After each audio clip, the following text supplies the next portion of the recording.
السلام علیکم ورحمۃ اللہ وبرکاتہ۔ امام اعظم ابو حنیفہ رحمۃ اللہ علیہ کے متعلق جو ہماری ایپیسوڈ جاری ہے آج عالم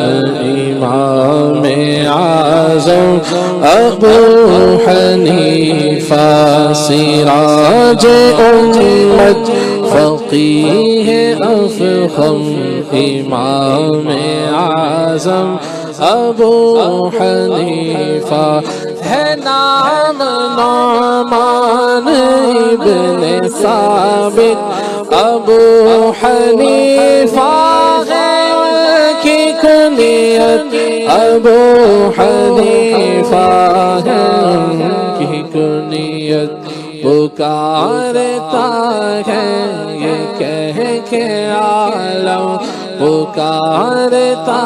ہے یہ کہہ کے عالم امام اعظم ابو حنیفہ۔ یہ آپ کے سامنے ایک اور کتاب ہے صادق میر سیالکوٹی کی، جیسا کہ ہم پیچھے بھی اس اسکین کو پیش کر چکے ہیں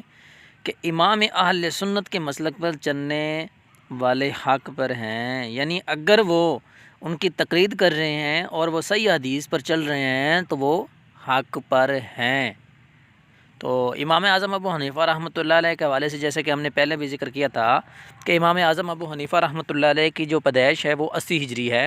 تو جب امام اعظم کو روایات ملیں تو روایات صحیح تھیں، ایک واسطہ سے یا دو واسطے سے ان کو ڈائریکٹلی جو ہے روایتیں مل گئیں، کیونکہ آپ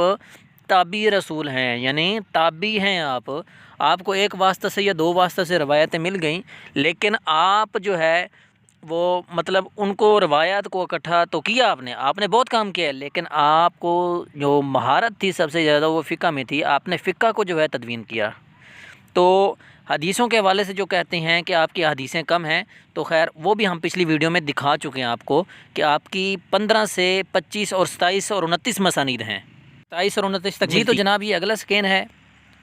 جناب اعلیٰ ابراہیم میر سیالکوٹی کا، اس میں یہ صلاۃ النبی کتاب لکھی ہے، اس میں صفحہ نمبر 111 پر کیا کہتا ہے اور امام اعظم ابو حنیفہ رحمۃ اللہ علیہ، امام اعظم یہ بھی کہہ رہا ہے او غیر مقلدین اپنے گھر کی خبر لے لیا کرو، دوسروں کو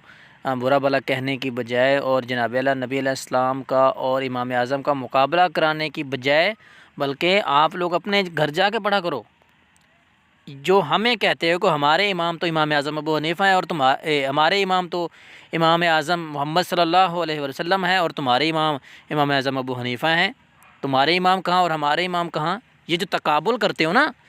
یہ اپنے بڑوں کو سمجھاتے آپ لوگ یہ بات، ٹھیک ہے؟ تو یہ اپنے عصر کے حوالے سے ہوتا ہے، تو امام اعظم اپنے وقت کے جو ہے امام اعظم تھے اور اب بھی ہیں، کیونکہ ان کے بعد ان کے پایا کا ان کے مقابل کا کوئی امام آیا ہی نہیں ان کے بعد۔ آپ خود دیکھ لیں، یہ امام العصر ابراہیم سیالکوٹی کو آپ نے خود لکھا ہوا ہے امام العصر، وقت کا امام۔ تو ہم بھی تو کہہ سکتے ہیں نا وقت کا امام تو نبی علیہ السلام ہے، سارا وقت ہی انہی کا ہے اور قیامت تک ان کا وقت رہے گا۔ تو آپ نے امام العصر ابراہیم سیالکوٹی کو کیسے لکھ دیا بھائی؟ ہمارے امام تو حضرت محمد صلی اللہ علیہ وسلم ہیں۔ تو پھر آپ بولیں گے یار آپ جاہل ہو، ہم نبی علیہ السلام سے مقابلہ نہیں کرا رہے، بلکہ ان کے وقت میں جو ہے جو علماء کرام تھے اس کے مقابلے میں ہم اس کو امام العصر کہہ رہے ہیں۔ تو پھر ہمارا جواب بھی وہی ہوگا کہ ارے کم علم ہو، کم عقل ہو، امام اعظم ابو حنیفہ رحمۃ اللہ علیہ جو ہے اپنے وقت کے امام تھے اور فقہ میں بہت بڑی مہارت رکھنے والے ایک شخص کا نام امام اعظم ابو حنیفہ رحمۃ اللہ علیہ ہے۔ تو جناب یہ اگلا سکین ہے روپڑی علماء حدیث، یعنی روپڑی، اب جیسے کہ پچھلے ہم نے ایک ویڈیو میں دکھایا تھا اہل حدیثوں کے بھی 8 فرقے بن چکے ہیں، تو روپڑی اہل حدیث جو ہے محمد اسحاق بھٹی، وہ کیا کہتا ہے؟ مختلف علماء کرام کے جو ہے علماء ربانی کہتا ہے، علماء ربانی اور رب کی خبر دینے والے علماء کرام کی بات کر رہا ہے، اس میں حضرت سفیان ثوری کی بات کر رہا ہے، امام ربانی ابو حازم سلمہ بن دینار کی بات کرتا ہے، پھر مشہور تابعی سعید بن جبیر رحمۃ اللہ علیہ کی بات کرتا ہے، اور اس کے بعد کہتا ہے چوتھے امام مالک رحمۃ اللہ علیہ، پھر امام ابو حنیفہ رحمۃ اللہ علیہ، امام احمد بن حنبل، امام اسماعیل بخاری، ان کا تذکرہ کر کے کہتا ہے کہ یہ وہ حضرات ہیں جن کو حکومت وقت نے کیا ان کو سزائیں ملیں کلمہ حق بلند کرنے پر، ٹھیک ہے، پھر بھی انہوں نے کلمہ حق بلند کیا، سب لوگ جانتے ہیں، اور علماء ربانی میں امام اعظم ابو حنیفہ کا شمار کر رہا ہے تمہارا اہل حدیث، تم امام اعظم ابو حنیفہ رحمۃ اللہ علیہ کو جو ہے کیا بولتے ہو کہ انہوں نے فقہ جو ہے تدوین کی ہے، پہلے جناب صحیح حدیثوں کے خلاف بات کر دی ہے، فقہ حنفی میں یہ بات لکھی ہوئی ہے، یہ بات لکھی ہوئی ہے، اعتراض کرتے ہو۔ علماء ربانی پر اعتراض کرنے کی بجائے آج نبی علیہ السلام کی عزت کے لیے انہوں نے تو کیا کچھ کیا امام اعظم ابو حنیفہ رحمۃ اللہ علیہ اور دوسرے بزرگان دین نے، لیکن آج کے نام نہاد اہل حدیث کیا کرتے ہیں، نبی علیہ السلام کے مقابلے میں ان اماموں کو پیش کرتے ہیں۔ اللہ کی پناہ، اللہ کی پناہ، اللہ کی پناہ، اللہ ہمیں ان کے شر سے محفوظ رکھے۔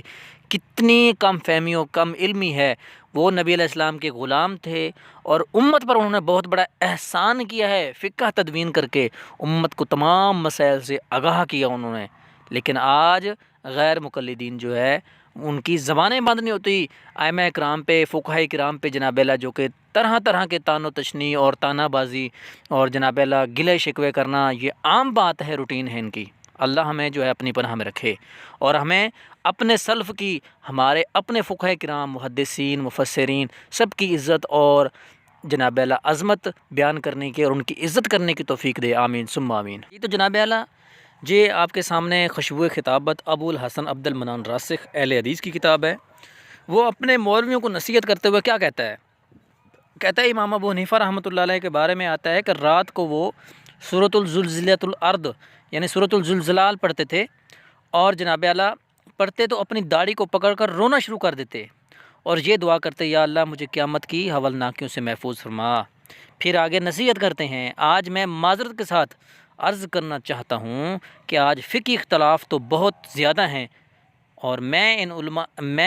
علماء سے بھی عرض کرنا چاہتا ہوں کہ کبھی ہم نے اپنے اسلاف کی سیرت پر غور کیا کہ وہ کیسے راتوں کو رونے والے اور اللہ سے ڈرنے والے، ریاکاری سے بچنے والے لوگ تھے۔ آئیے آخری بات کو سنا کر بات ختم کرتا ہوں، کیونکہ ان کا ذکر تو مہینوں بھی ختم نہیں ہوگا۔ کن کا ذکر؟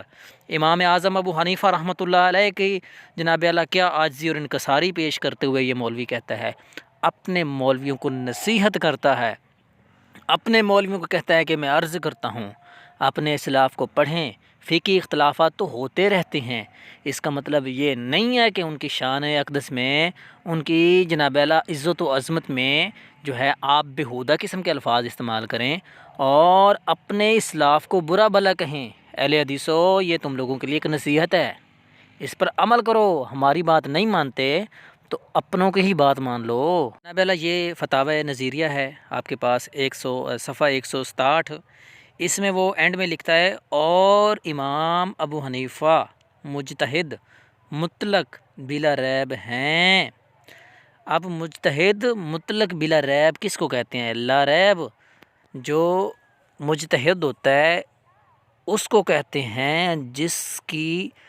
قرآن اور سنت میں بہت ہی گہرائی سے مطالعہ ہو